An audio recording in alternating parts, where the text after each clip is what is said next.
한 주간에 있었던 정치권 이슈를 콕콕 집어서 정리해 드리는 순서 주간 이슈픽 코너입니다. 여러분의 시사 지수를 한껏 높여드릴 김지수 아나운서 나와 있습니다. 어서 오십시오. 반갑습니다. 네, 안녕하십니까? 네, 첫 번째 이슈픽 살펴볼까요? 네.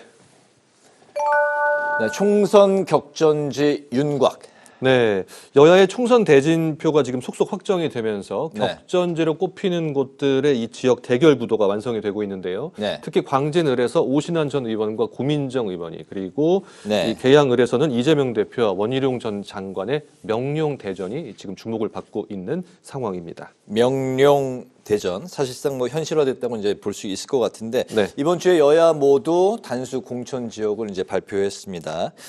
두 지역을 이제 관심 있게 이제 먼저 말씀을 하셨는데 명룡 대전 현실화됐다고 볼 수 있는 거예요?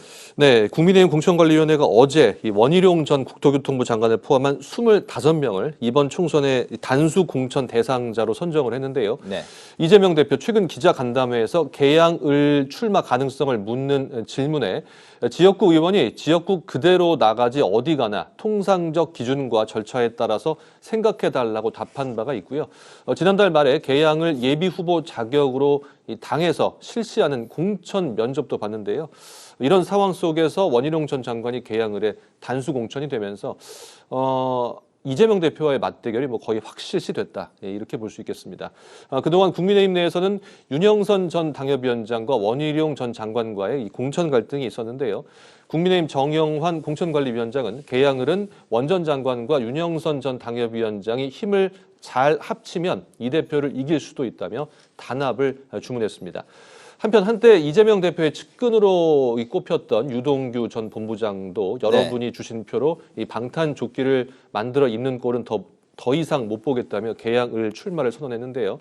명룡대전 성사가 거의 확실한 데다 유 전 본부장까지 이재명 대표 저격수를 자처하면서 뛰어든 만큼 계양을 지역이 이번 총선에서 가장 핫한 지역 중에 하나가 될 것으로 보입니다. 네, 유 전 본부장의 표는 오히려 이제 국민의힘의 그 표를 가져갈 거다 뭐 이런 예측도 있더군요. 네. 이번에 그 광진을 한번 살펴보겠습니다. 현역인 고민정 의원, 오신환 전 의원이 맞붙게 됐는데 사실상 지난 21대 총선에 리턴 매치다 이런 분석도 나오고 있네요.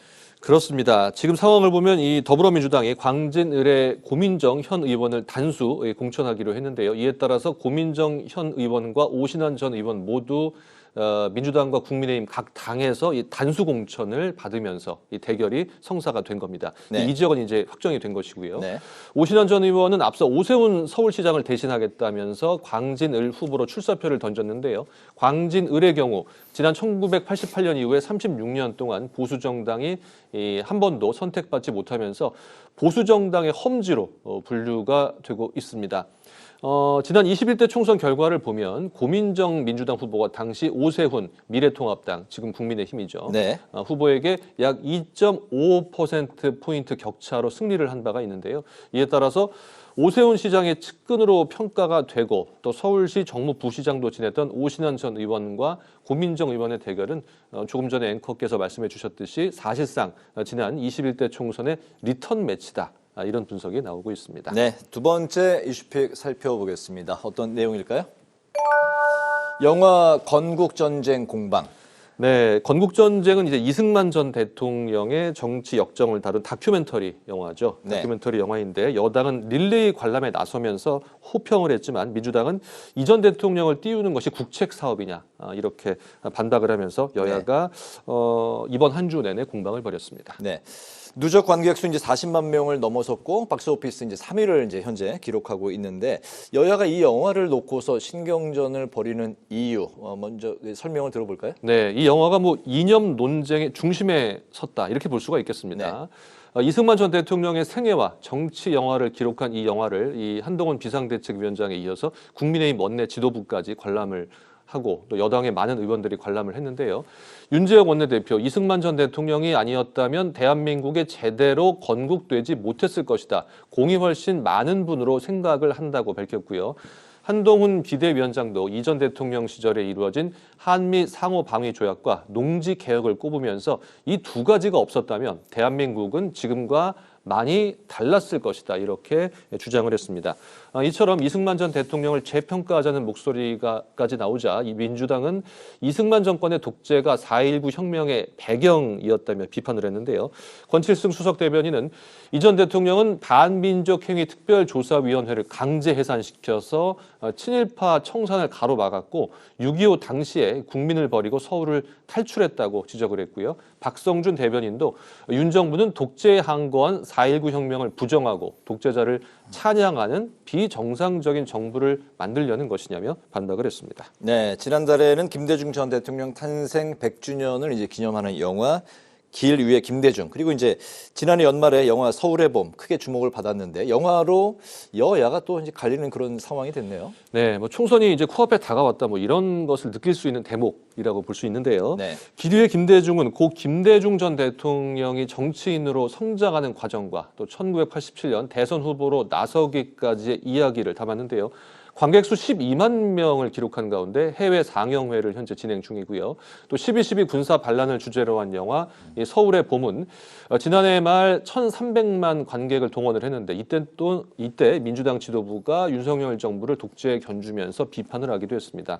이처럼 여야 모두 이 정치 이념을 소재로 한 영화 관람을 인증을 하면서 이 총선을 앞두고 표심 잡기에 나선 모습이다. 뭐 이렇게 정리를 해볼 수가 있겠습니다. 네, 마지막 세 번째 이슈픽 살펴볼까요? 네.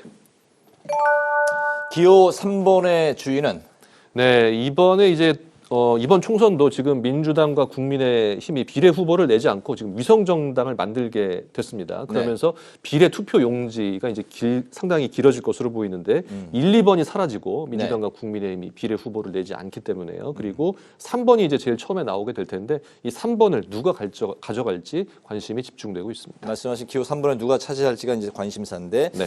여야의 위성정당 창당 절차가 현재 어디까지 진행이 됐나요? 네, 어제는 민주당이 주도하는 범야권 비례연합 위성정당에 합류하기로 한 정당들이 정책 연대를 하기 위한 첫 회의를 열었는데요. 각 정당들의 정책 등 이 핵심 가치를 아우르는 작업을 진행한 뒤에 창당 절차에 돌입할 것으로 보입니다. 박주민 민주당 원내 수석 부대표 정책 연대 회의에서 각 당의 핵심적 가치와 정책을 다 녹여내자며 이를 위해 각 당이 생각하는 가치를 정리하는 작업을 거치기로 했다고 밝혔고요. 민병덕 의원은 창당 시점에 대해서 2월 말이나 3월 초에 한다면 의견 수렴 작업을 그 전에 마무리해야 한다고 밝혔는데요. 이에 따라서 민주당이 주도하는 비례연합정당은 빠르면 이번 달 안에 만들어질 것으로 보이고요. 국민의힘도 위성정당인 국민의 미래 창당대회를 23일 다음 주 금요일에 열기로 했습니다. 장동혁 사무총장, 창당을 위한 행정 절차는 준비가 대략 끝났지만 지도부 구성과 현역 의원 배치 등의 실무적 문제가 남아 있다고 밝혔습니다. 그렇군요. 위성정당의 현역 의원이 몇 명이 배치될지에 따라서 기호 3번의 주인이 바뀔 수도 있다. 이 부분도 설명해 주실까요? 네, 현재 의석수에 따라서 기호 1번이 민주당, 2번이 국민의힘, 그리고 3번이 6석의 녹색정의당인데요. 네. 민주당과 국민의힘이 비례 후보를 내지 않고 위성정당을 만들면 이 비례선거 투표용지에서 1, 2번은 사라지고요. 3번을 어느 당이 가져갈지가 바로 관건입니다. 다음 달 22일이 후보자 등록 마감일인데요. 다음 달 22일까지 현역 의원이 많은 순서대로 이제 번호가 정해지는데요. 네. 거대 양당의 위성정당에 몇 명의 현역 의원이 배치가 될지, 또 개혁신당에는 몇 명의 현역 의원이 더 합류할지, 그래서 각 당이 보유하게 될 현역 의원의 숫자에 따라서 이 앞쪽 번호 3번을 누가 가져갈지도 정해지게 된다. 뭐 이렇게 정리해 볼 수가 있겠습니다. 현재 개혁신당이 5명, 녹색정의당이 6명, 예, 기호 3번을 놓고서 이제 서로 각축전을 벌이고 있는 상황. 오늘 주간 이슈픽 여기까지 듣겠습니다. 김지수 아나운서와 함께했습니다. 수고 많으셨습니다. 네, 고맙습니다.